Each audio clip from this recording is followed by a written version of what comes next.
Welcome back. Heavy rains continue to wreak havoc in many parts of the country. Now in Limpopo, 5 people have lost their lives after being caught in floods due to the rains. To discuss interventions to assist affected people, I'm now joined by Basikopo Makamu, who is the Limpopo MEC for Cooperative Governance, Human Settlements and Traditional Affairs. MEC Makamu, thank you so much for your time and for joining us this afternoon.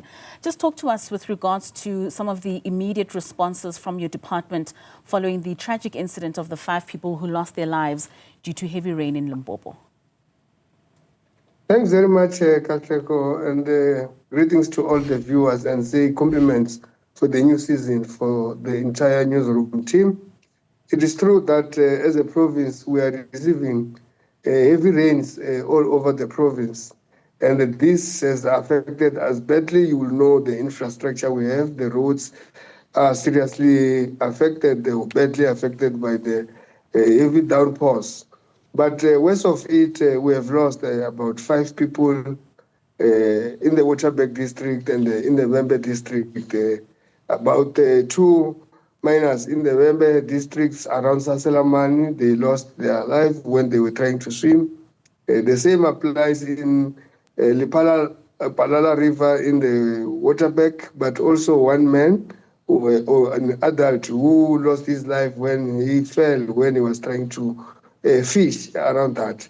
Of course, we are trying to put together our teams to make sure that we support the families under the circumstances.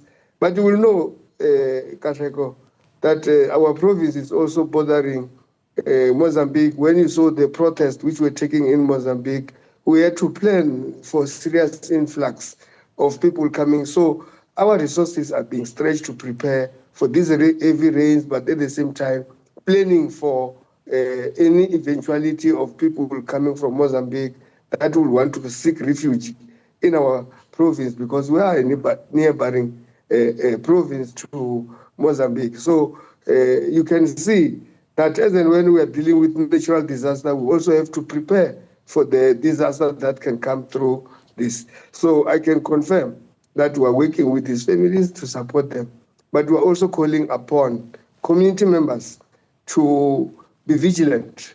When you have got young boys, you don't see them for 20 minutes, look for them, because they will want to swim, and the areas they are swimming, they may not necessarily be sure about that, and they can cause problems. So we are alerting, we are working with traditional affairs or traditional leaders to make sure that as a province we communicate to our people together with councillors. So MEC, you make mention that the deaths happened in the Waterberg and the Wembe districts, but maybe it may be premature, but from the assessments that you have done and that you've conducted to evaluate some of the damage that has been caused by these rains, which areas would you say have been mostly affected? Which communities have been impacted most? Well, we still have busy conducting, but you will know by the nature of things, Wembe will be the mostly affected, followed by Mopani district municipality. But we received most rains in the Capricorn district, but you will understand the infrastructure and the size of the district is not that very big. Rural, it's badly affected, but not to the extent that you will see in the Wembe district and the Mopani district municipality. But our teams are on the ground together with Public Works. You might have seen the MEC, my colleague, was busy trying to deal with the disasters where the bridge will have been swept away, trying to restore the situation. But I can confirm that maybe in few days, we'll be able to tell. Though the advice we have from the weather service, it tells us that the rain will be with us until somewhere around the 18th of January, and we are preparing ourselves to be seeing the worst situation, looking at the weather service predictions that shows that we can still receive heavy rains in the province. So, I mean, you speak of South African Weather Service, and they've given warnings, of course, of heavy downpours across provinces, across the country. You also speak of your resources being stretched with regards to the protests that are happening in neighboring Mozambique. What measures were in place prior to the heavy rains in order for you to be able to prepare for such events? Look, says Katleko, we will know that each and every district will have its disaster management center there. We will be able to see get ready. We always have experience. We normally know that the rivers will flow. Talk to other sector departments. Your defense, normally they help us a lot when the rains are, or the rivers are flowing to the maximum. We always have them ready to us, but also having the public works, because some of the infrastructure can get easily damaged and would fail to access some other areas. But also for social economic support, we'll have the Department of Social Development making sure that they are there to offer support. When people do not have food, we come in handy, because when the disaster strikes, you find that people do not necessarily have anything remaining because they never. But we are continuing to talk to them that when the rain starts, people must remain in their houses. We know that some of them, they don't have even proper structures. We try to say, let them go to the neighbors and be able to be accommodated when rain is still coming, because some of the structures they have are not conducive to be utilized during this time of heavy rains. And of course, I mean, you also speak about communities being vigilant, young children not going into rivers during this time when there's heavy downpours. Are there initiatives in place to build that community resilience against natural disasters? I mean, how can communities also do better in terms of preparing and responding to extreme weather events?